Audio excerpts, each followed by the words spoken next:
Tá, agora eu consertei. A gente começou o podcast aqui sem eu gravar o som do sistema, ia ser só a minha voz. Rodrigo, quem é você? Vamos lá de novo. Eu sou conhecido como Infernos, no pessoal que joga MMO comigo há bastante tempo. Sempre joguei MMO. Meu primeiro jogo foi o Terra. Como eu contei, eu tive que morar na China por um tempo, então lá eu conheci o ArcAge e esse gênero é fascinante. Sempre joguei MMORPG. E quando eu conheci o New World, cara, atualmente pra mim tem uma carência muito grande do gênero. Eu não jogo BDO, não jogo ESO, joguei por muito tempo Uhum, o WoW, que também pra mim saturou um pouco. uhum. E quando eu vi a chegada do New World, eu falei, tá aí, um jogo que vai chegar pra pegar o mercado e suprir a necessidade que a gente está tendo. É, Feito isso, eu consegui uma key do Alpha, né? Do último Alpha, então eu fiquei jogando o Alpha praticamente todo dia. Fiz quase 500 horas, 400 e poucas horas de Alpha de jogo.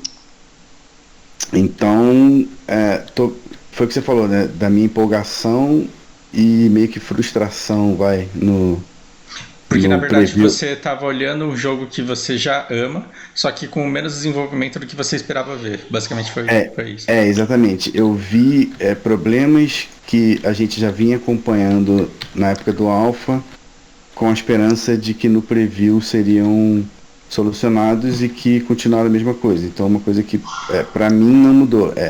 O jogo está sendo uma novidade para muitas pessoas, Uhum, tipo eu. mas mas para mim atualmente ele não mudou nada do que era há um mês atrás, na Uhum. versão quando acabou o Alpha e tal. Quando que deram o reset? Quando que mudaram completamente a proposta? A gente precisa passar por isso. Antigamente a proposta era um full survival, full loot. O que é isso? Para quem não está familiarizado. A primeira ideia do jogo seria um full survival, no caso, como se fosse o Rust da vida, né? Você nasce numa praia, Uhum. você nasce pelado, você é um náufrago e você tem que ali começar a coletar recursos e começar a se desenvolver. Craftar as primeiras armas, começar a matar os primeiros animais e ir se desenvolvendo. Uhum. O grande problema disso é que o full loot, né? Quando você morria, você perdia tudo que você tinha. Uhum. E isso gerou um grande problema no primeiro alpha, foi que grupos de pessoas já avançadas no jogo se juntavam e ficavam na praia, tipo, Resetando a matando galera. ou quem acabou de chegar no jogo ou quem morreu e spawnou na praia. Então, é mais ou menos como se você jogasse o Diablo naquele modo inferno. Inferno? Tem um modo lá que é hardcore, eu acho. Ele é É, full loot também, não sei, eu não joguei muito Diablo. mas basicamente se você morrer, acabou ali. E aí você começa tudo de Ah, sim, novo do zero. você praticamente começaria do zero. Uhum. Como aqui, diferentemente de outros jogos survivals, você teria que conseguir chegar na cidade para guardar alguma coisa e tal. Eu não participei do primeiro alpha, tá? Uhum. Então, eu não sei como é que eram algumas mecânicas, por exemplo, de construções de cidades, não sei se já tinha, eu acho que não tinha isso. Mas o que gerou muito, o sistema Full Loot Survival gerou muita reclamação nos fóruns, Uhum. porque as pessoas não conseguiam jogar o jogo praticamente. E aí Uma pergunta particular agora, pessoal. Você Uhum. jogaria esse jogo se ele fosse full loot? Acho que não. Uhum. Eu também não. Eu poderia jogar para testar e tal, mas seria mais um jogo casual de tipo entrar lá e ver até quanto Uhum.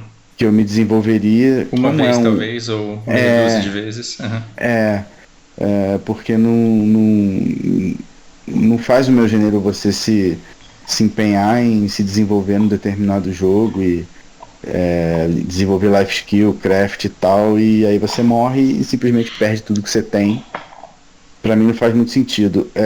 Eu falei naquele podcast que eu tenho jogado muito Crowfall, né? Uhum. E o Crowfall, ele tem mais ou menos a mesma pegada, só que ele não é full loot. Ele só perde o que está no seu inventário. Uhum. Então, assim, mal ou bem, os seus equipamentos são preservados. Uhum.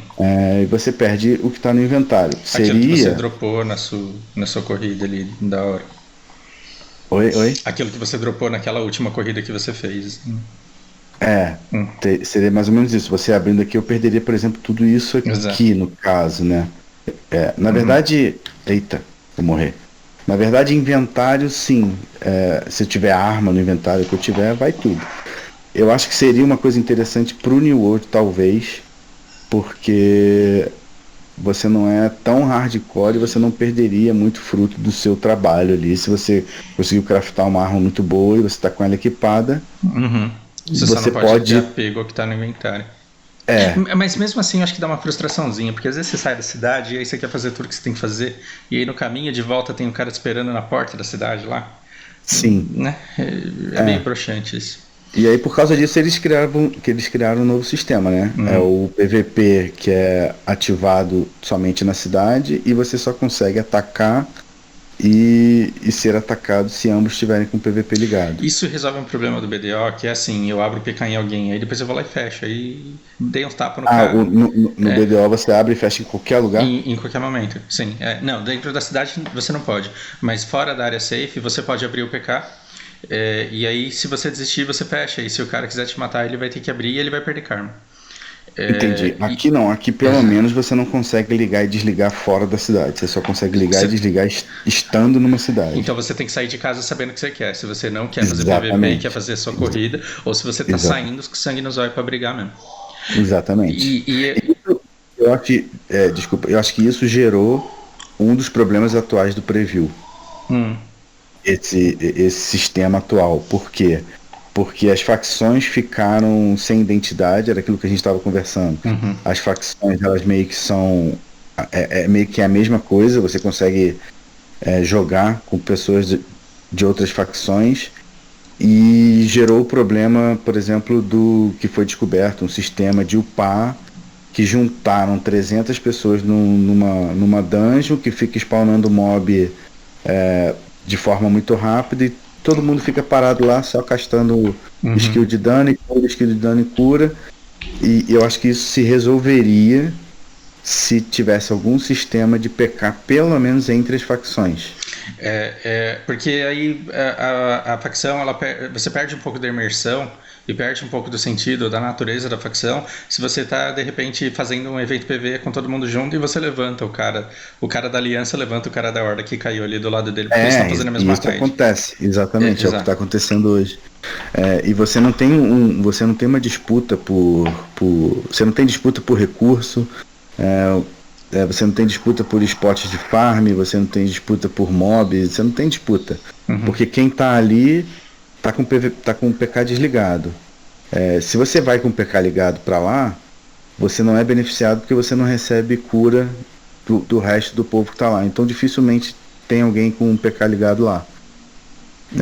Eu acho que essa mudança no sistema do jogo, que a gente conversou do survival pro sistema atual, deixou o jogo meio perdido nesse aspecto e gerou algum tipo de problemas, tanto no o que fez com que em 3 dias tivesse gente level 60 já máximo no jogo, o que proporciona hoje grupos de pessoas level 30 fazendo os eventos level 65, que teoricamente deveria ser um evento endgame e um evento difícil de se fazer, porque o cap do jogo é level 60 e a gente está fazendo o evento 65, então assim...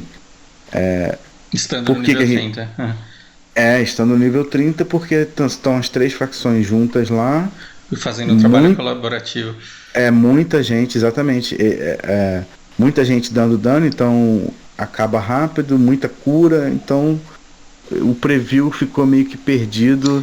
Mas eu vou te fazer um posicionamento pessoal. Eu duvido que isso passe para o produto final, e eu acho que essa questão de leveling, ela abriu espaço para a coleta de dados do pessoal que já está avançado, uma coisa que não aconteceria se não tivesse esse exploit. Não estou dizendo que eles foram gênios e que premeditaram que tudo isso aconteceria. Não quero dizer isso. Mas eu acho que acabou sendo bom ter dado aos jogadores que escolheram fazer parte desse exploit, de experimentar como que é estar mais upado no nível mais avançado. Porque senão eles teriam que ficar fazendo quest matando mob. E assim, não estariam, né? Fazendo o conteúdo que eles estão fazendo agora. Sim, com certeza. Eu ainda tenho um fiozinho de esperança, porque eu estava conversando com você, de que o que eles apresentaram nesse preview não é o que eles lançariam o jogo, por exemplo. Uhum. Porque isso aqui tá praticamente o alpha, salvo algumas modificaçõezinhas, tá exatamente o alpha que eu joguei. Uhum. Eu acho que pode ser que eles tenham aquela cartinha na manga e falar assim, não, gente, calma, vocês estão jogando só 20% do jogo e a gente fez isso, foi o que você falou, a gente fez isso de propósito para que vocês possam testar as coisas e tal, e vamos ver o que dá. Aí vão falar que é teoria de conspiração e tal, igual falaram, mas eu não descarto essa hipótese e seria uma coisa muito legal, né? Sim, eu não descarto essa hipótese e eu quero orientar quem está escutando nesse sentido, que a gente está trabalhando com a nossa opinião e são possibilidades. E a gente não está aqui para descobrir a verdade, porque a empresa não está disposta a contar isso para a gente, só ela pode afirmar nesse momento. Mas a gente especula e me faz sentido que eles mostrem uma parte do conteúdo que é justamente aquilo que eles estão querendo aperfeiçoar. Eu tinha uma ideia das perguntas que eu te faria e eu tô embaralhando tudo, mas tá ficando legal, tá ficando uma conversa bem espontânea. Eu acho que faz parte do desenvolvimento isso. Sim. Talvez essa intenção de querer testar algumas coisas. A gente não sabe o que eles estão querendo testar com isso aqui, mas com certeza eles estão querendo testar alguma coisa. O que eu quero que o pessoal perceba é que o que eu estou fazendo com você aqui é tentando entender quais são as possibilidades de criações de regras. Porque quando você olha para esse jogo, a engine dele é lisa. Esse negócio de você afundar na água, de você enroscar ali numa pedra, isso daí você resolve. Mas quando você olha para a engine dele, para a estabilidade do servidor e para a fluidez do jogo, você vê que está em ordem e que é coisa de lapidar. A cidade ser diferente, você esperar a cidade ser igual e você esperar ser uma diferente, isso daí é coisa de meses enquanto o pessoal já está rushando, já está jogando, já está se divertindo. O que falta aqui é a gente descobrir quais são as regras que vão manter as pessoas jogando. Hoje eu estava conversando com o pessoal da minha guild e eu falei assim, cara, a gente precisa entender qual que é a linha que faz com que a gente preveja como que vai ser o late game do jogo. E aí falaram, você está se adiantando demais, porque o jogo ele ainda está em alpha e você está querendo saber o que é late game. E aí o que eu falei pro pessoal existe uma diferença entre qual vai ser onde que eu escrevi isso aqui, meu Deus? É a diferença entre late game e aquilo que te prende no jogo, aquilo que te faz jogar. No BDO, por mais que as pessoas não aguentem e odeiem, o que faz o pessoal jogar o BDO é o desejo de ficar ping, de ficar melhor do que todo mundo, para dar uma diferença muito maior na guerra. As pessoas sacrificam horas e dedicam horas do jogo. Se frustram, mas às vezes elas são recompensadas, né, com a maravilha que é conseguir enchantar o ping e começar a se destacar. Isso faz as pessoas jogarem, mesmo que elas achem no fundo que elas não estão gostando daquilo que elas fazem. O Diablo hoje ele não tem isso. Você vai, abre uma temporada e você fala, vou jogar a temporada para dropar os colecionáveis. E aí você é rushado pelos seus amigos. Depois você faz fenda até onde dropa o set maior da temporada. Aí quando você pega o set maior da temporada, você fala, não, por agora tá bom e eu vou voltar a jogar outras coisas. Eu não quero que o New World ele seja um novo Diablo, para você vir aqui, fazer um pouquinho e depois quitar dele. Eu acho que ele seria, no modo survival, acho que ele viraria um pouco isso. Exatamente. E assim, que bom que a Amazon, ela falou, é a coisa mais difícil de todas de mudar, mas a gente vai mudar porque a gente entendeu que realmente não teria mercado. Teria um mercado muito restrito que se auto-aniquilaria muito rapidamente. Então, só o fato deles se proporem a essa mudança já ganha minha admiração. Porque não é fácil você chegar em vias de liberar um produto e falar, não vou mais lançar. E aí quando você volta, você tem a engine, mas o trabalho de reformulação daquilo que te faz jogar não é um trabalho a partir de onde eles pararam, é um trabalho a partir do zero, porque o grande segredo do MMO é exatamente isso. Os coreanos do Black Desert, eles descobriram aquilo que faz a gente jogar, que é querer o item pen. E aí a gente fica longas horas, longos meses, longos anos, querendo chegar lá, e no meio disso a gente vai fazendo uma GVG, vai fazendo uma Node War, vai fazendo uma brincadeira ali. E a Amazon ela teve esse tempo para reformular o que é que vai prender os jogadores, e é isso que a gente está especulando aqui. É isso que eu represento quando eu falo a gente está tentando adivinhar qual vai ser o late game desse jogo. Eu acho que uma das inspirações para fazer você voltar, eu acho que gira muito em torno da guilda e dos territórios aqui no caso. Uhum. Eu acho que uma meta do jogo vai ser você conseguir manter o seu território ao ponto de evoluir até que ele vire uma metrópole, no caso, né? Uhum. Porque você tem aqui, quando você pega uma cidade, ele é simplesmente um forte, aí ele vai evoluindo, né? Das classificações que conforme você vai evoluindo o conjunto da sua cidade. Então isso seria uma meta enquanto guilda, conseguir conquistar e evoluir e manter o domínio desse território. Uhum. Lembra quando alguém falou lá no podcast assim, você falou, me divirto jogando. Aí alguém perguntou como que você se diverte, porque eu não consigo ver a diversão no jogo atual e tal. Eu consigo entender a visão de quem fez essa pergunta, porque ele jogou somente o preview e ele teve a experiência só de quem tá upando, que realmente fazendo algumas quests repetitivas e tal. Eu acho que no podcast eu cheguei a dar essa visão de que, por exemplo, a gente tem um território, então a gente tem motivações para, por exemplo, ligar o PK e sair buscando no nosso território os pontos de quest para matar quem está tentando diminuir a moral do nosso território. A gente teve uma guerra iminente, então a gente ficou uma madrugada inteira, juntou quem estava online para ficar fazendo o projeto da cidade para melhorar a defesa do nosso forte, para poder, se tivesse a guerra, a gente já ter mais chances de defender. Só não teve a guerra por causa de um update que aconteceu exatamente na hora das guerras. Então, assim, a gente tem motivações para querer logar no jogo a partir do momento que a gente tem um território. E eu concordo que quem não tem, hoje torna-se um jogo repetitivo ainda. Porque você tem que ficar fazendo quest para poder conseguir declarar guerra. Mas aí vem uma pergunta que eu acho que é fundamental, assim. E eu entendo, assim, para quem começou agora, que nem eu, que estou preocupado com leveling, a mecânica de você falar de guerra, de cidades, de guildas, é difícil, assim, a gente conseguir vislumbrar, mas o ponto é, se você tem uma guild muito forte, com um castelo muito upado, e você tem uma outra de jogadores comprometidos, mas que estão com uma cidade muito fraca, eles conseguem competir na guerra em pé de igualdade? Atacando a gente, eu acho que fica mais complicado. Ou seja, uma guild muito forte, ela consegue se defender muito bem, já com um castelo bem upado. Sim, né? Faz bastante diferença, porque você vai ter suas armas de cerco upadas, você vai ter maior resistência no seu portão, você vai ter um pessoal mais forte ali no front para não deixar quem está atacando dominar os 3 pontos de captura, porque eu não sei se você sabe como funciona a guerra. Sim, são 3 pontos de captura lá fora, e ao pegar os 3 você consegue invadir a cidade, e aí você tem que pegar a bandeira ainda. Exatamente, ao pegar os 3 libera para você quebrar um dos 3 portões e dominar a bandeira lá dentro. Então eu acho sim que uma guilda mais evoluída na defesa tem uma grande vantagem.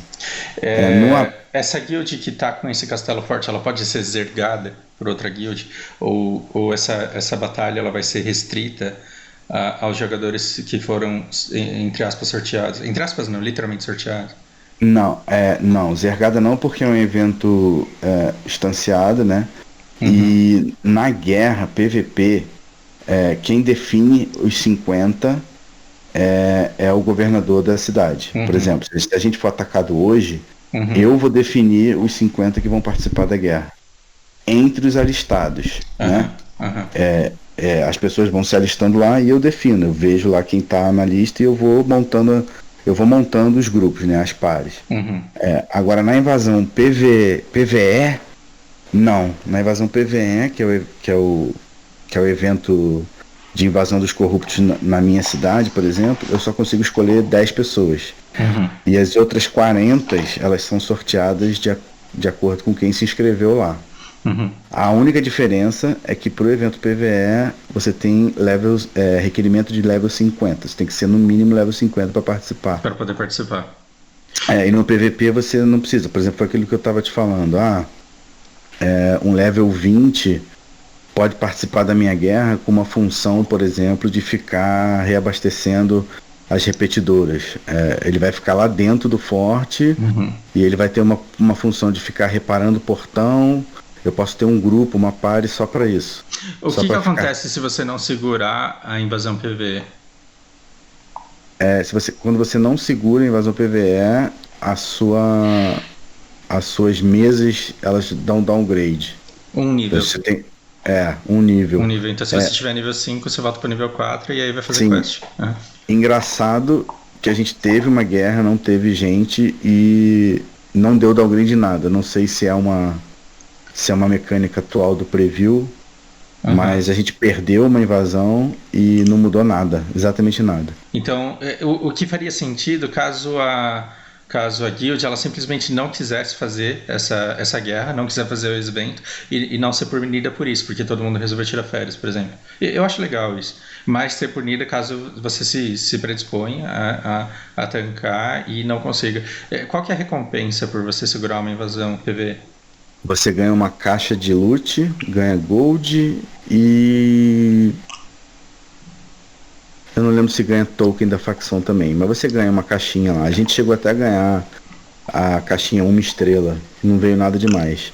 Mas se você conseguir segurar, você é beneficiado com gold e item, né, no caso. Eu acho que seria uma mecânica bacana, porque eu não vejo esse jogo como sendo muito hardcore. Mas eu imagino assim, na quinta-feira, na terça-feira ninguém quis defender, chegou no fim de semana, a gente quer defender, então a gente não recebe downgrade durante a semana e no fim de semana pega um loot legal porque juntou a galera para participar. Agora perdeu o GVG, você perde o território, já era. Perde o território, já era. E aí não é só upar novamente o negócio, é você conseguir outro território para você numa outra GVG. E aí você vai ter que ou começar a fazer quest pra diminuir a moral de outro território, ou outra facção já tá fazendo isso, e quando um território entra em conflito, colocado em conflito pela sua facção, você consegue tentar participar da guerra. Você declara a guerra, você paga lá um valor, e aí em 10 minutos há um sorteio interno no sistema do jogo e ele avisa qual é a guilda que vai ser a atacante. Se a sua guilda não for atacante, o dinheiro que você investiu, ele volta. Porque você tem 3 classificações ali de guerra, que faz a diferença também.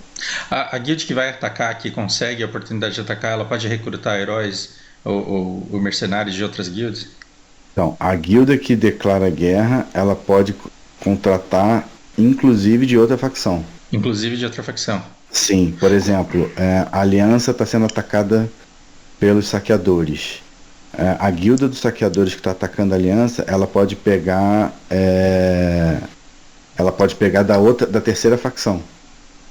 Isso me gera ao mesmo tempo que isso me gera assim muita felicidade de saber o quanto vai ser divertido, por mais que a guild presente seja forte, você conseguir levantar uma equipe tão desafiadora quanto, né, tão equilibrada quanto, por outro lado me levanta uma possibilidade que eu vejo de gente querendo participar na guerra, mas não conseguindo ser escolhido, porque ele faz parte de uma guild que faz todas as quests, mas na hora de ir lutar ele não é escolhido porque tem gente de fora que tem mais gear. Você acha que isso é uma possibilidade? Ou o entrosamento ele vai ser maior do que o gear na hora de fazer essas guerras? Eu acho que isso vai de governador para governador de guilda, né? Eu não faria isso, por exemplo. Também não. Mas... de pegar gente de fora tendo gente na minha guilda para participar. Querendo, aliás, né, participar depois de ter feito quests. E uma coisa que eu estava te falando era das alianças, né? Por exemplo, a gente já tem definido uma aliança para quando o jogo for lançado, que é a guilda Black Panthers, e a gente estava, por exemplo, definindo algumas regrinhas da aliança. Uhum. E uma delas seria que, por exemplo, caso a gente atacasse alguém, a gente cederia 10 espaços para pessoas da outra guilda participar. Uhum. Então meio que seria a oportunidade de quem está em outra guilda participar, mesmo que ela não tenha sido escolhida, entendeu? Pessoal que está assistindo o podcast, o que eu quero que vocês percebam aqui é a profundidade da possibilidade do desenvolvimento político das guildas. Porque aí você vai ter o jogo permitindo que as pessoas mostrem a natureza delas. Os líderes, para que os líderes sejam líderes bons ou ruins, e para que as pessoas escolham que líderes eles vão querer seguir por que motivos. Eu acho isso simplesmente espetacular. É o que a gente conversou um pouco antes, né? A política nesse jogo aqui, ela vai ser muito importante. Até para você ter, por exemplo, infiltrados, você tomar uma sabotagem, por exemplo, numa invasão, aquele exemplo que a gente deu, né? Numa invasão eu só consigo botar 10 pessoas. Aí, por exemplo, sei lá, 15 pessoas de uma guilda rival são escolhidas para participar dessa invasão no meu território. Eles podem simplesmente entregar o jogo, não fazer nada lá, e propositalmente para enfraquecer o meu território ali enquanto evolução. Porque, mal ou bem, os territórios mais evoluídos, né, que tem as melhores mesas de craft e as menores taxas, vão ser os buscados pelos criadores de item, e pra galera morar e tal, fazer negócios na cidade, né? Por exemplo, aqui no preview você tem casos de guildas que no primeiro dia pegaram o território e botaram tudo na taxa máxima para poder ganhar dinheiro com isso. Futuramente isso se sustenta? Eu acho que não. Eu não moraria num território onde se eu botar uma coisa para vender na Action House, sei lá, 50% vai de taxa. Não faz sentido. E aí entra o lado político, né? Você vê muito isso no chat, pelo menos do servidor que a gente está aqui, das pessoas falando, cidade tal já está com mesa T4, cidade tal está com a taxa muito alta. Eu acho que isso é um lado legal do jogo também, porque os gananciosos, eles não vão, eu acho que eles não vão se dar tão bem a longo prazo, né? Cara, isso me arrepia. As possibilidades que esse jogo proporcionam são espetaculares. No BDO, eu tenho medo de expor assim, com a maior sinceridade do mundo e parecer que eu estou querendo farpar uma pessoa específica ou duas. Mas a gente teve uma concentração de poder muito por quem largou na frente, por razões ilícitas. E aí essa pessoa, por largar muito na frente, ela conseguiu recrutar os melhores jogadores que tinham vontade e todo o direito legítimo de participar da guild mais forte do servidor. E aí ficava muito difícil você bater de frente com ela. Não que todo mundo da guild não se esforçasse, todo mundo se esforçava muito, todo mundo levava muito sério, era organizado, o pessoal se divertia, mas ainda assim quem não teve acesso às informações privilegiadas do começo e a todos os recursos que foram investidos ali, não conseguia oferecer competitividade. E aqui uma pessoa ela pode começar do zero e com uma galera motivada por uma causa, ela pode começar literalmente do zero e todo mundo fazer quest, todo mundo se equipar e ir lá e derrubar. Né? Através de recursos que mimetizam muito a realidade, cara. Isso é fantástico, fantástico. As possibilidades desse jogo são inúmeras, cara. Foi o que eu te falei. Eles podem estar um pouco perdidos no momento atual, mas eu acho que eles vão acertar e isso aqui vai ser um jogaço, cara. Eu acho que esse negócio das facções ele pode ser facilmente resolvido não é uma mudança estrutural de jogo. É uma pequena mudança de regras, muito fácil de se resolver. Me fala, agora sim, eu quero voltar para aquilo que a gente pulou lá no começo que eu queria ter falado. Me fala como foi a experiência de ser jogador alfa e de não poder mostrar para ninguém, contar para ninguém. Qual foi a angústia de querer compartilhar isso com outras pessoas do meu poder? Porque eu acho que eu não conseguiria, simplesmente. No início, quando eu comecei a jogar sozinho, você fica todo mundo te perguntando e tal. O que aconteceu é que quase todo mundo ao meu redor começou a jogar também. Então, mesmo eles dizendo... tinha uma regra de que usar o Discord durante o alpha também não era permitido. Mas era uma regra que eu acho que ninguém cumpriu, porque é impossível você jogar sem estar no Discord. E pelo menos o pessoal que jogou o alpha comigo, a gente trocava experiências e e ideias. Eu cheguei a fazer, como eu te comentei, eu cheguei a fazer algumas lives e tem até conteúdo no meu canal na época do Alpha, onde a gente já tirava algumas dúvidas. Eu posso ter cometido algum deslize de dizer alguma coisa que não poderia, mas nada de, eu acho, na minha visão, de tão grave. Eu nunca mostrei nenhum vídeo, nem imagem, nada. Mas realmente. Você chegou a conhecer pessoas que tomaram ban, assim, por revelar, por streamar, por compartilhar a imagem? Não, eu conheci um americano que um dia, uma tarde, ele ligou a live, simplesmente ligou a live do Alpha, e eu acho que em meia hora o canal dele foi derrubado. Parece que ele tomou uma semana de ban, mas não perdeu a conta não. Tomou uma semana de ban do canal da Twitch, né? E continuou jogando. Acho que ele, por exemplo, teve uma vez, a minha Twitch, porque eu deixei fazendo alguns reruns e tal, dessas conversas que eu tive falando sobre o jogo e tal, ela tomou algumas denúncias, normal, né? Algumas pessoas denunciaram a minha Twitch ao ponto do perfil oficial Play New World me chamar e eu conversei com eles. Mostrei o conteúdo e tal, não deu em nada. Não foi identificado como infração punível? Não, e inclusive eu consegui até 2 keys na época e sorteei em live. Que da hora. Então, assim, eu não cometi nenhuma infração na época do Alpha. Acho que eles pegariam mais pesado no caso de mostrar vídeo e alguma coisa mais assim. Mas eu acho que dá para entender o porquê, porque aí geraria muita especulação desnecessária e os desenvolvedores, eles não podem ser bombardeados com excesso de intenções. Então, porque assim, respeito completamente a opinião de quem fala, porra, a empresa tem que respeitar o usuário, o jogador, porque é o jogador que vai pagar isso um dia. Eu discordo, porque a equipe de desenvolvimento, o trabalho de criação é muito complicado. Eu tive que desistir de escrever livros, por quê? Porque eu dou aula para muita gente, e toda aula que eu tenho com alunos fluentes, e que a gente se envolve numa conversa muito profunda, faz com que eu perca a essência dos personagens que eu criava, por exemplo. É papo de louco, assim, pode não fazer o menor sentido. Mas o que acontece é que se você começa a falar muito sobre uma ideia, ela se transforma imediatamente. E para uma equipe de desenvolvedores ser bombardeado por uma comunidade que viu muita coisa e que está hypando e que está querendo, você perde uma linha que pode ser essencial. Né? Exato, pode influenciar muito negativamente. E é por isso que você esconde, porque a empresa ela tem que adivinhar aquilo que vai te prender e não escutar aquilo que você quer, porque eu queria comer doce a vida inteira mas não posso fazer. É verdade. Não posso fazer isso. Então, se você perguntar o que eu quero nesse jogo, eu quero que você me dê um set full lendário, mas não é isso que vai me prender no jogo. Exatamente. Se você fizer isso no primeiro momento.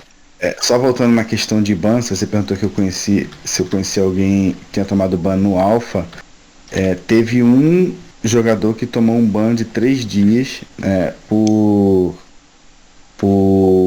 discurso de ódio, que eu acho que é um lado interessante da Amazon também. Eles querem criar uma comunidade não tóxica, no caso. Eles podem estar criando umas regras muito rígidas, podem, mas eu acho também que se não for assim, não se consegue chegar no objetivo que eles querem. O mundo então, tem que ser assim. Exatamente. E esse rapaz, ele foi banido simplesmente porque ele morreu num PVP, quase sempre por causa disso, né? Ele morreu no PVP e ele ficou mandando wisp pro Kami, que joga com a gente, xingando, chamou de macaco, fez uns negócios nada a ver. Então o próprio sistema já tem um sistema de report, né? Se você hoje consegue reportar qualquer jogador ali, você já descreve ali o motivo e tal. E esse rapaz parece que tomou, inicialmente foi um ban de 3 dias, mas há pouco tempo alguém me falou que ele perdeu a conta do Alpha. Se for reincidência, eu acho que nós, assim, como cidadãos do mundo, assim, eu acho que a gente tem que se mobilizar num ponto de querer que as empresas se comportem dessa forma.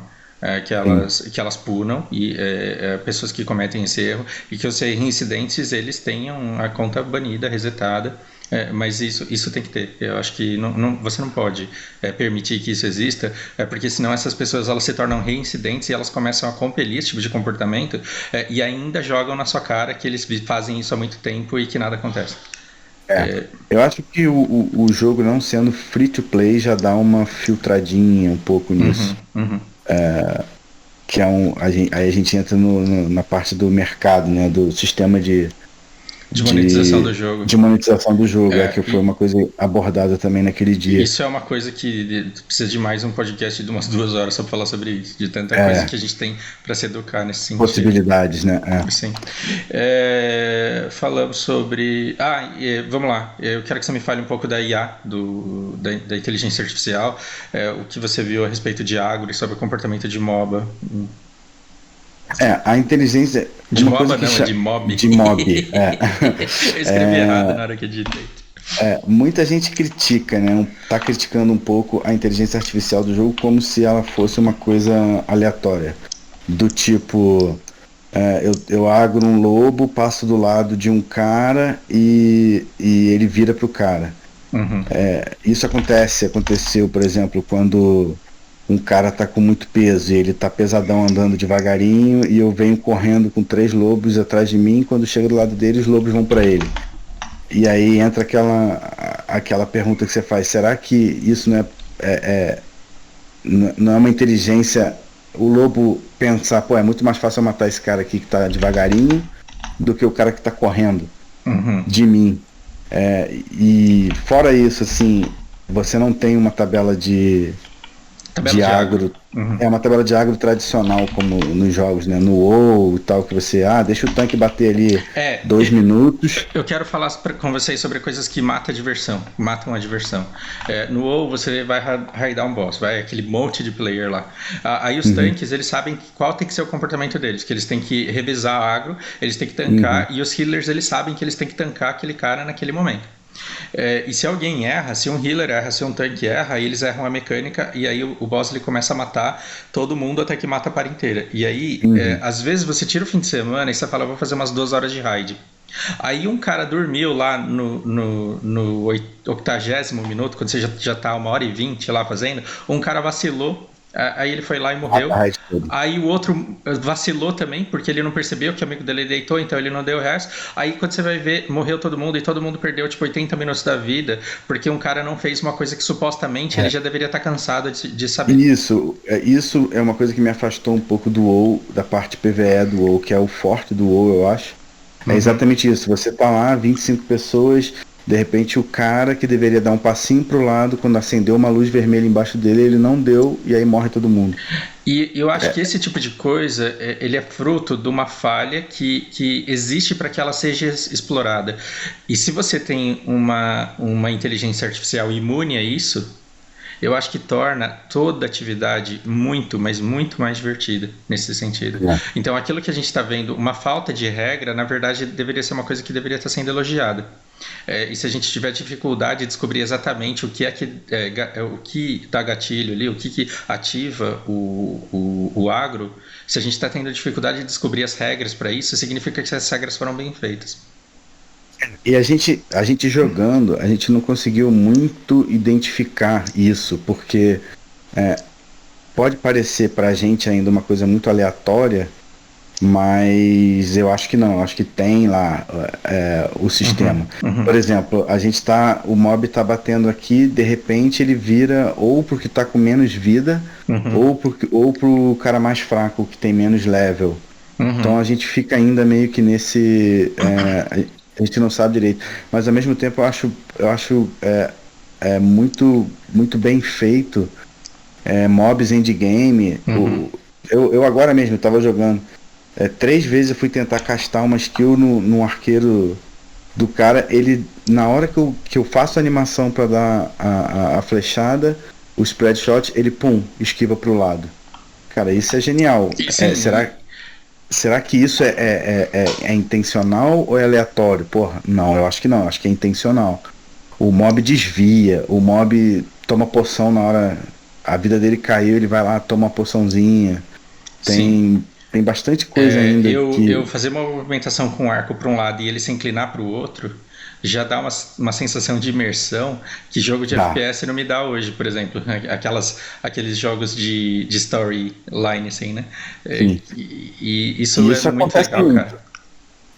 Pra quem tá ouvindo a gente e não chegou, sei lá, level 50 mais os mobs level 60, talvez não tenham tido essa experiência, mas se você for para mapas como Eden Grove, por exemplo, que tem mobs level 60 a mais, aí que você vê essa inteligência artificial funcionando. De fato, você mira nele, você vai atirar, ele esquiva, ele se movimenta, tipo, você vê que ele tá quase morrendo, ele corre, ele sai correndo porque ele tá quase morrendo, e ele para e ele tenta te dar mais umas 2 flechadas de longe. É muito interessante, e eu acho que isso só tem a melhorar. Sim. Já vai melhorar muito no jogo. A gente tem mania de achar que o jogo tem que estar pronto e perfeito rodando, mas na verdade eu enxergo um baita de um privilégio poder participar de um alpha, porque você está vendo o nascimento de uma coisa que antes simplesmente não existia. Então ficar reportando o erro, mostrando o que está ruim, o que precisa melhorar, eu acho que isso é uma satisfação para o resto da vida de você ter participado daquele desenvolvimento daquele jogo, e isso tem preço. E eu acho que deveria ser visto desse jeito, né, como uma oportunidade, e não como um público que demanda perfeição porque está pagando. É verdade. Me angustia isso, essa visão. Foi que alguns comentários que eu vi também, né? O jogo que eu joguei começou muito ruim e hoje é um jogo bom. Sim. E por que o New World não pode ser assim? Sim. Quantos jogos não começaram completamente bugados? E assim, eu comprei o Founder Pack lá daquele Paragon, porque eu adorei a proposta. Quando eu joguei, eu achei uma merda. E aí eu jogava, eu tentava, e eu dava reportes, eu dava feedbacks e eu voltava pro HOTS. E aí depois eles tentavam de novo, lançavam um patch, eu ia lá e eu falava o que eu achava. No fim os caras falaram, galera, não dá, a gente gastou tudo que tinha, a ideia não tá boa, a gente vai parar por aqui. E fechou o projeto. E fechou o projeto. E eu falei, ok, é melhor fechar o projeto do que lançar o negócio que ninguém vai jogar mesmo. E se eu comprei o Founder Pack lá e tipo, dei com os burros na água, é a mesma coisa de você abrir uma padaria e tua padaria não dá certo, cara. Uma hamburgueria, tua hamburgueria não dá certo. Isso daí são projetos que a gente decide que vai participar deles ao longo da vida. Sim. Né? Empreender é difícil demais, ainda mais no nosso país, mas... E eu acho que esse é um projeto do qual assim, vale muito a pena participar. Eu gosto, a gente tava falando da parte do Alpha, né? Foi o que eu te falei. Eu sempre gostei de participar de Alpha. Muito amigo meu fala assim, eu não vou jogar o Alpha porque quando lançar o jogo eu já vou estar saturado. Eu vejo de outra forma, eu gosto de ver a evolução e de participar da evolução, né? Dando feedback, achando problemas e tal, e também poder contar, gente, isso aqui antigamente era completamente diferente. Quando eu cheguei era tudo mato. Vocês estão achando isso daqui eu fácil? acho que mudou por causa de um feedback que eu dei. Não tenho certeza, também. Mas eu tenho quase certeza que foi. E foi o que eu te falei, teve um feedback que eu dei que eu tenho quase certeza que foi um dia que eu fiquei preso numa cidade. Eu pulei uma cerca, que também é um sistema que a gente até abordou, a falta de pulo dele e atrelar a mesma tecla de corrida à tecla de escalada ocasiona alguns acidentes, entre aspas, né? Foi o exemplo que foi dado do murinho na beira do precipício, que se encostar nele você cai lá embaixo. E comigo foi o contrário, eu estava numa cidade, também encostei numa cerca e caí na água. É a cidade do pântano lá, então na cidade dela tinha uma parte que era meio de água e tipo palafitas, né, no mapa. E eu caí ali e simplesmente fiquei preso. Foi o que eu te falei, eu abri um ticket na hora, mandei minha localização, porque no Alpha, acho que aqui também tem, se você abrir o FPS ele mostra a sua localização, né, X e Y, e eu botei, tô preso aqui, caí aqui. 2 dias depois veio uma pequena atualização e eles taparam essa parte que dava na água, eles tamparam, botaram os caixotes, mudaram o visual e ninguém mais cai ali. Pra mim, foi por causa do meu reporte, porque outras pessoas podem ter caído ali, podem, mas assim, eu posso contar que quando eu passo por ali com alguém que eu falo, isso aqui foi mudado por minha causa. Cara, isso é muito gostoso. Isso é legal. Isso é muito legal, participar disso é muito legal. E eu sempre busco isso, tipo, por exemplo, um alpha a gente tá falando de New World, mas um alpha que eu vou querer jogar também, que eu só não jogo porque não vou jogar porque tá muito caro, é do Ashes of Creation, que é um jogo também que eu acho que vai vir com uma outra proposta, uma proposta um pouquinho diferente, mas que eu também acredito que seja um bom jogo. Mas tô focado, tô acreditando mais no New World, cara. Eu gosto muito de jogo assim mais medieval. Ele não tem tanta luz, não vê aquelas armas brilhando, coisas que não me atraem muito assim. Agora eu vou dar uma especulada aqui, eu vou dar uma viajada pesada. Inclusive eu vou até criar uma marcação aqui porque vai ser um divisor dessa conversa. E eu vou começar a falar assim o que me encantou nesse jogo. Abre a árvore de skills, por favor, no K lá. E clica na tua arma ali. A que você está usando agora. Pode ser o A. Isso. No arco, você tem essa build. Não é como um Skyrim, por exemplo, que você upa infinitamente e aí chega uma hora que você tá com tudo e você, tipo, derruba o mapa todo no PvE. Ele tem uma limitação de gear. E você tem a limitação de nível dos seus atributos. E aí você pega umas skills. E essas skills, elas têm um CD muito alto. Isso incomoda muito quando você está andando sozinho no mapa e quando você vai fazer um X1. Isso mata de raiva quando você vai fazer um X1. Por quê? Porque você solta um combo de skills, de 3 skills em 1,5 segundo, e aí você fica 25 segundos esperando resetar. E aí nesse tempo você só tem ataque básico e ficam 2 cegos tipo, tentando se acertar e o negócio não flui. Isso me excita muito porque eu acho que esse jogo ele não foi pensado para você fazer X1. E como todo mundo corre na mesma velocidade, eu acho que esse jogo ele foi pensado para você lutar quando você quer lutar mesmo, em bando. Num grupo de 5 pessoas, no 5x5, eu estou tomando esse número 5 por exemplo, e não é aleatoriamente, porque eu estou pensando numa partida de MOBA. Referência de MOBA. Referência de MOBA. Numa luta 5x5 em que você tem 5 jogadores de cada lado, todo mundo com CD de 25 segundos, a gente pode dizer que a cada 5 segundos um dos jogadores da equipe pode soltar um combo inteiro. Isso dividindo de maneira igual. Ou então, você pode ter diferentes mecânicas, um escudeiro. Você pode ser só escudeiro se você quiser nesse jogo. Você pode lutar sem espada, por exemplo. Só para dar agro e só para dar CC. E você pode ter um arqueiro, por exemplo, para dar um dano maciço num player por skill shot. Enquanto você pode ter um Berserker que vence ali no ataque básico na insistência do attack speed da machadinha. Então eu acho que aquilo que é um limitador quando você está sozinho é uma das coisas que enriquece por igualar ali as possibilidades das duas equipes, que enriquece muito a TF em grupo. E eu acho que esse é um dos maiores indícios de que esse jogo pode dar muito certo lá na frente. Tá pensando mais no coletivo do que no individual, né? Exato, porque é uma coisa que eu sinto que falta hoje em dia. Porque em algum momento os jogadores eles perceberam que como eles ficavam mais sozinhos do que em grupo, eles precisavam ser autossuficientes. E o que você tem hoje? Um monte de que inevitavelmente eu vou fazer referências, mas é mago com agarrão que derruba. Né? Você tem o pessoal muito independente.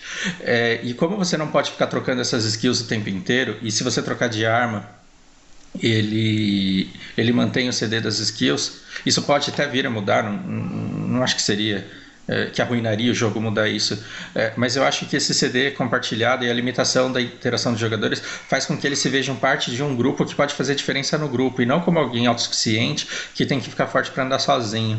E é isso que me apaixona, assim, essa possibilidade que me apaixona nesse jogo a longo prazo. O quanto tem de viagem na minha perspectiva e o quanto você acha que isso procede? Não, eu acho que faz sentido. Eu lembro que eu comentei no podcast lá que quando um não quer, dois não brigam. E o jogo tá muito assim. Sim. De fato, você tá com o PK ligado, tá fazendo Crash PK, mas você começou. E isso aconteceu comigo e a favor e contra. Tipo, eu vi que não ia conseguir ganhar aquele PVP ali. Vira e vai embora, foge. E ver que não vai conseguir alcançar o cara, você também para de correr atrás dele. Também, exatamente. E aí você vem a parte não é humilhação, mas acho que faz parte da mecânica do sistema, né? Vencer porque o cara fugiu. Exatamente. Exato. Você poder falar depois, você fugiu e tal, não sei o quê. E isso é muito legal, porque no MOBA, assim, o máximo que você vai ter é uma skill a mais de velocidade de movimento que vai te colocar num raio de distância que permite você fugir ou não. E aí vai do outro ele ter uma mira que pode dar um stun que permita que ele diminua ali aquela diferença de espaço. E você sozinho, meio que não é um jogo feito para você dar chase infinito e conseguir ganhar. Eu fiquei equipado de Musa muito rápido, muito cedo no servidor. E quando eu decidi alcançar alguém ou fugir de alguém, eu tinha certeza que eu alcançaria ou que não me alcançariam na fugida. No jogo coletivo, você consegue, mesmo com staff de life, se você tiver uns 2 ou 3 com um mosquete e forem bons, você consegue ficar mantendo o cara lento até as outras 2 pessoas que estão correndo atrás dele alcançar ele. E aí cai muito na sua abordagem aí do jogo coletivo, né? Da comp, né? Então, e aí me fez pensar nisso daqui. Assim, o jogo dos meus sonhos, e essa obrigação não tem obrigação nenhuma de realizar sonho nenhum meu, mas o jogo dos meus sonhos, ele colocaria o entrosamento de uma equipe mais importante até do que a estratégia deles no momento. E o entrosamento e a estratégia fazendo mais diferença do que o gear deles, porque aqui eu coloquei equipe e na verdade eu quis dizer gear. E acima do... Então, numa ordem, eu coloquei aqui do menos importante para o mais importante: dinheiro, tempo de jogo, a sorte ali no craft do lendário. Depois o gear que você tem, e depois, mais importante, a estratégia, e por fim, o entrosamento da equipe. Num ponto em que eu penso assim, que eu posso estar com um gear menor, mas por eu conhecer muito bem a minha equipe e saber como ela se comporta, eu ser chamado para participar de uma luta, porque ali com o entrosamento a gente vai saber o que fazer. Porque se eu conheço muito bem o escudeiro, ou se eu conheço muito bem o cara que anda com o martelo de 2 mãos, eu conheço a build que ele tem, o equipamento que ele tem, a skill que ele solta, com que CD, eu consigo dar predict onde que o cara que ele jogou vai cair, e aí eu consigo jogar a minha flash e acertar. E isso que faz eu ter tanta esperança que esse jogo dê muito certo um dia. O que você tem a dizer a respeito disso? Não, eu acho que o jogo em grupo realmente vai fazer muita diferença. Foi o que você falou, de repente a gente luta para ter um grupo harmônico no PVP, de tal forma que a gente seja chamado para participar de uma guerra só para cuidar de uma bandeira, por exemplo.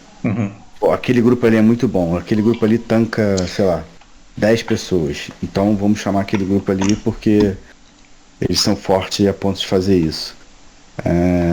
E por outro lado, a gente, que eu já presenciei, aí falando um pouco mais do combate, eu já presenciei, cara, pessoas tipo level 20 matar gente level 30, 40. Pela jogabilidade, pela saber esquivar na hora certa, saber combar. Então eu acho que o gameplay pode sobressair muito no equipe, né? No caso, no nível de equipamento. Então eu colocaria acima de tudo isso daqui a habilidade individual. Isso faz diferença. Essa habilidade individual, ela permeia tudo, na verdade. Ela permeia o entrosamento da equipe, a estratégia da equipe, e ela tá, assim, acima do gear. Cara, que fantástico. Eu acho que cara, esse jogo aqui é o que a gente estava falando também, né? Eu acho que o pessoal gosta muito de comparações, beleza, inevitáveis comparações, mas eu acho que não adianta. Uma coisa nova, com uma dinâmica nova, você que tem que se adaptar ali e imergir, né? Esse jogo aqui no late game, assim, vão ser monstros cada vez maiores e mais desafiadores. E aí eu penso no seguinte: eu entrei no jogo, quem tá online, no momento que eu entrei, que eu tenho uma hora e meia para jogar, tá lá o Devora e o Chuleta, que são 2 amigos meus. E aí o Red não tá. E aí assim, puta, então já que eu tô sem o guerreiro, e eu tô com o mago, com o arqueiro, e eu tenho aqui um berserker, então vamos fazer tal evento em tal lugar. Ou vamos pra tal lugar do mapa e a gente vai fazer uma dinâmica. Aí o Zé chega em casa cedo e fala, puta, loguei. Eu falo, puta, agora eu tenho mais um guerreiro. Então o que dá pra gente fazer agora? Ah, vamos fazer tal coisa porque com essa combi tá legal desse jeito. Quando chega o último, a gente vai pra um outro evento, de acordo com as características que a gente tem. E aí junto os 6... o 5 e fala, puta, se a gente chamar o fulano, a gente vai trazer ele aqui e aí a gente consegue fazer tal coisa. E isso seria uma experiência baseado na comp que você reuniu naquele momento. E se isso acontecer, nunca mais eu jogo outra coisa na vida. Eu não vou pro HOTS mais, por exemplo. Onde às vezes eu tenho 5 jogadores, mas tá faltando um e aí eu vou com 4 e o quinto vai ser random. Ou então eu vou ficar no BDO conversando com eles, porque eu tô com saudade de conversar com eles, mas aí eu fico fazendo o que eu tô fazendo aqui, tipo, cozinhando sozinho na minha casa aqui dentro do BDO. Seria um jogo que me supriria em todos os campos aqui, porque a gente pode raidar um boss, e aí, uma vez que a gente já tá entrosado, a gente não precisa ficar falando sobre o que tá acontecendo, e a gente vai conversar como se a gente estivesse no boteco, como a gente sempre faz. Mas em determinados momentos a gente pode simplesmente colocar na cabeça que a gente quer alguma coisa mais desafiadora, e aí a gente liga para dar um toque nas guilds rivais, não inimigas, porque inimigo é diferente de rival, e fala, vamos fazer um PVP de rua aí em tal lugar. Isso é sensacional, porque aí você sabe o equipamento que seu amigo tem e de repente quais outros ele tem, e você consegue até opinar, tipo, nessa comp que você podia usar tal equipamento. E a gente fica discutindo as builds que todo mundo tem com os equipamentos, o que o grupo pode pensar em fazer, dados os equipamentos que todo mundo tem. Isso me arrepia de pensar, cara, de verdade. E eu acho que isso vai acontecer. Acho que isso vai ser uma experiência muito boa no New World. Cara, se eu conseguir transmitir essa empolgação, eu tenho medo de todo mundo sair comprando esse jogo e depois lançar e não ser nada do que eu tô falando, gente. Se controlem aí. Calma, Pelo menos vocês podem vender a minha ideia pra tudo que é empresa aí, pra eles fazerem exatamente isso. Mas é que eu não teria essa ideia se eu não tivesse visto o jogo. É porque eu olho pro jogo e de verdade eu enxergo essa possibilidade. Então, uma coisa que eu discordo muito do que foi dito por alguns no podcast é que a empresa ela tem que ser transparente. Eu acho que não, ela tem que te dar um mundo em que você seja desafiado a descobrir como ele funciona. E quando você entra nesse mundo e descobre como ele funciona e reage de acordo com ele, e a sua ideia dá certo, aí é porque o jogo é bom. Uma coisa muito criticada foi isso, né? Foi o NDA em pleno 2020. Eu tenho motivos para isso. Senão não teria por que fazer isso. E isso é uma coisa que talvez me leve a crer e dar um fiozinho de esperança, é o que a gente comentou. Da cartinha na manga ali. Que de repente o que tá pra gente aqui não é o produto final ainda. Não sei. Eu queria muito que fosse assim. Eu queria muito que eles dessem mais 10 dias aí pra gente ficar testando. Tô torcendo para que o Alpha volte. Parece que vai voltar. Parece que eles vão ligar os servidores Alpha de novo. Mas, novamente, com NDA. O que pode ser que de repente esse Alpha novo já venha com grandes mudanças. Só por último eu vou compartilhar uma coisa que um seguidor do meu canal falou e que talvez você já saiba. Pegaram um streamer, eu de verdade não reconheci o nome dele, mas toda a galera que segue ele encheu ele de material para ele colocar o craft no nível máximo, e ele topou o craft do jogo. E aí ele começou a fazer lendários, e o lendário ele tem 30 pontos de atributos a mais do que os lendários que dropam, ou seja, com craft você consegue mais do que com sorte. Mas não é uma diferença gritante, se não me engano, eu posso estar falando besteira, gente, me desculpem, mas é alguma coisa da casa de 630 para 660. Então, se o drop máximo que você pode chegar é 630 e o máximo que você pode craftar sendo aquele cara que joga 20 horas por dia, acumulando material para ficar roletando infinitamente o item, e se a diferença do jogador hardcore, tryhard, e daquele casual, se a diferença deles for de 30 pontos numa escala de 600, eu acho que está mais do que justo. Eles encontraram aí uma maneira de recompensar o jogador que joga muito, mas não deixar ele inalcançável por aquele que acabou tendo sorte. E o cara que não teve essa sorte, ele pode jogar motivado pela esperança de conseguir dropar o item. Uhum. Eu acho que o craft tem que ser a base principal do jogo. Sim. Porque é uma coisa que vai fazer muita gente voltar pro jogo, Uhum. evoluir e craftar.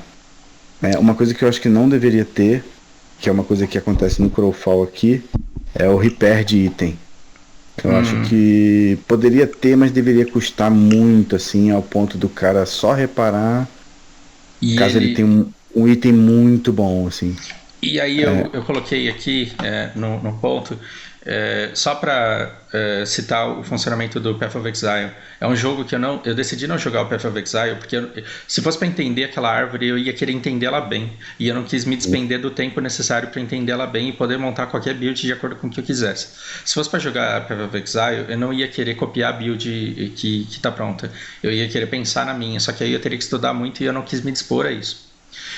Quando eu penso assim numa variedade de itens lendários tão grande ao ponto de você querer um item específico para cada peça do seu set para você compor exatamente aquilo que você busca, eu penso que esse jogo ele pode render muitas horas para quem gosta de jogar bastante.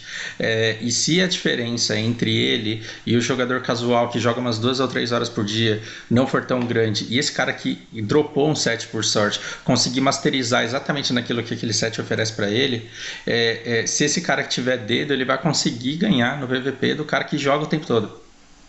Porque a diferença não é muito grande. Porque a diferença não é muito grande. E aí você chega perto da perfeição. Porque o grande desafio dos jogos hoje é você ser justo no catch-up, que é assim, fazer com que o cara que joga pouco alcance em algum determinado momento o cara que joga muito.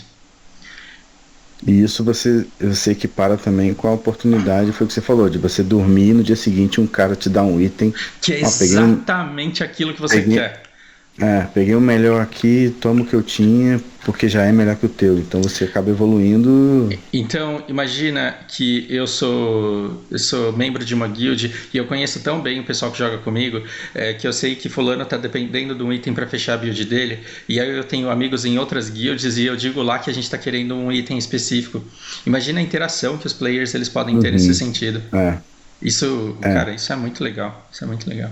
E uma das coisas que a gente estava voltando a falar, você falou de guilda, né, de aliança, uma das coisas que a gente meio que estava querendo fazer seria um comércio extra game. Não por dinheiro real, um comércio assim, o pessoal da sua guilda tá, em vez dele botar um item na Action House, a gente ia fazer um sistema de antes bota aqui no Discord ou em algum lugar, porque de repente alguém da minha guilda quer, ou alguém da própria facção quer. Eu não acho que esse jogo ele vai ter um mercado essencial e eu não acho que ele vai ser o centro das transações.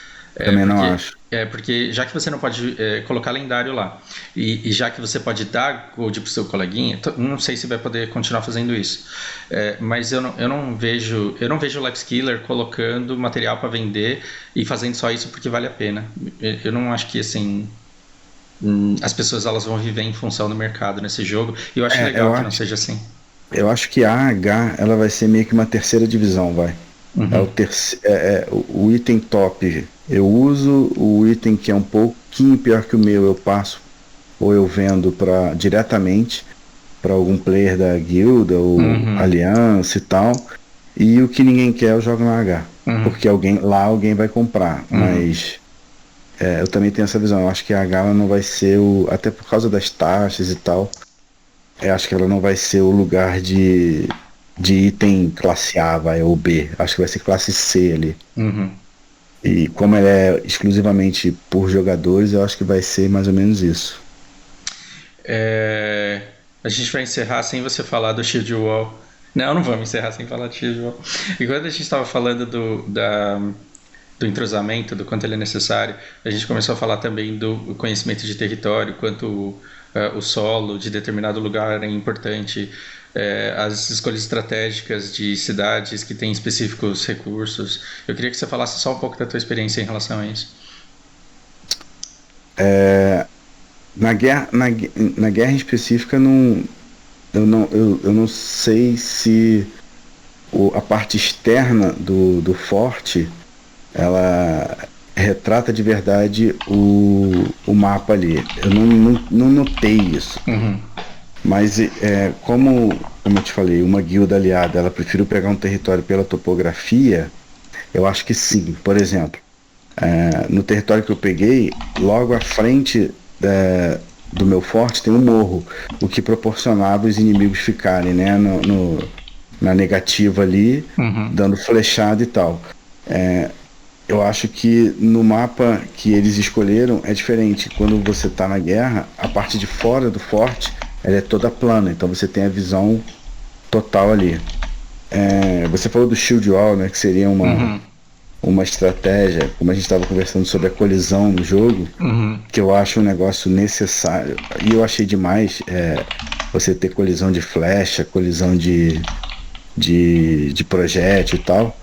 Você dá margem a estratégias como tipo 300, que eu te falei. A Uhum. gente tem que dominar aquela bandeira. Uhum. Então a gente joga duas camadas de tanque com shield ali para aguentar as torretas, aguentar o que está vindo do forte. E atrás fica o pessoal dominando aquele ponto ali. São estratégias que vão deixar o jogo muito interessante, eu acho. Sim. Utilizar a colisão para diversas coisas. Pro bem e pro mal, né? Porque vai ter gente que vai usar isso do jeito errado, tipo bloqueando a entrada. Uhum. Uhum. Mas Teve uma vez. isso pode ser passível de reporte, né? E sempre pode ser Sim, solucionado. sim. É. Mas você pode utilizar, por exemplo, como, por exemplo, uma vez tem uma cidade que você sobe, tem uma escadaria atrás, né, pra você subir. E uma vez a gente estava fazendo o chase num personagem, num cara com o PK ligado, e ele correndo em direção à cidade. Por um acaso, eu consegui dar um TP pra frente dele e bloqueei a subida da escada. E aí ele ficou lutando comigo ali até que chegou todo mundo e a gente matou o cara. Nesse caso, eu não vejo como uma trollagem, foi Não, uma foi uma estratégia, estratégia e body sim, block, cara, é de body extremamente block para ele justo. não subir a Sim, escada, porque se ele sim. sobe a metade da escada, ele já entra no território da cidade e aí fica protegido. Agora, que vão usar isso para o mal, vão, né, também. Mas foi o que você falou. Eu acho que a Amazon, voltando ao assunto do código de conduta, eu acho que eles vão ser bastante firmes com. Eu acho que esse jogo ele vai ser, por ele ter uma mecânica assim tão realista e ele ser tão imersivo, os jogadores eles vão querer que todo mundo se comporte e eles vão ser participativos no reporte e no controle da conduta. Eu posso estar Vai. sendo otimista demais em relação à humanidade, mas eu acredito nisso sim. É, é complicado, mas eu também acho que tem jeito.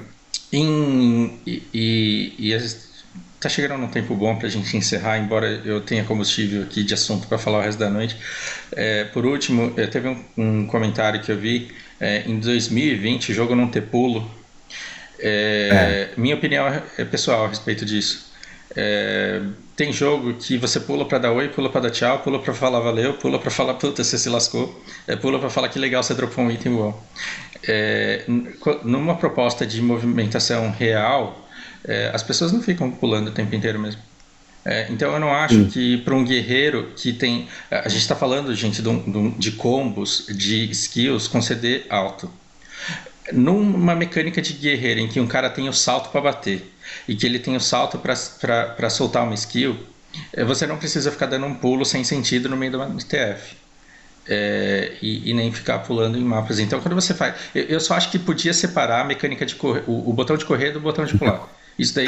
De escalar, né? De escalar. Isso, de escalar. É. Então, se você separar o botão de correr do botão de escalar, eu acho que você já resolve todo o problema dos acidentes que são indesejados. Por exemplo, você está correndo, você anda na direção da cerca, você pula a cerca. Se você separar os botões, exatamente, né? E se você É. separar os botões, você já faz com que ele não pule mais se ele não quiser, caso ele não queira. E eu acho que isso já resolveria o problema. Eu acho que, falando da questão imersiva do jogo, eu acho que o pulo ele não faz essa falta. Pelo menos pra mim, não faz. É que também seria bem resolvido de você dar dois pulos, sua estamina vai embora. E aí.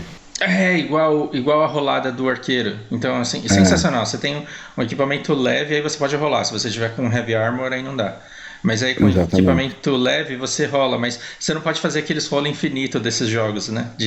Não, De você jogar gasta só estamina. rolando. Você gasta estamina e É, na terceira você não tem mais pra onde fugir. O exatamente. arqueiro eu achei ele muito legal, porque ele tem uma skill que pula, que dá uma certa mobilidade, e aí ele dá umas 3 cambalhotas. Se você não se posicionar com essas 3 cambalhotas, acabou pra você. E É aí, verdade. e aí paciência, reza pro teu time te ajudar. É. Isso eu achei muito bacana, cara, porque não tira a esperança do guerreiro se ele for esperto e se ele souber combar, ele consegue alcançar e dominar o arqueiro ali.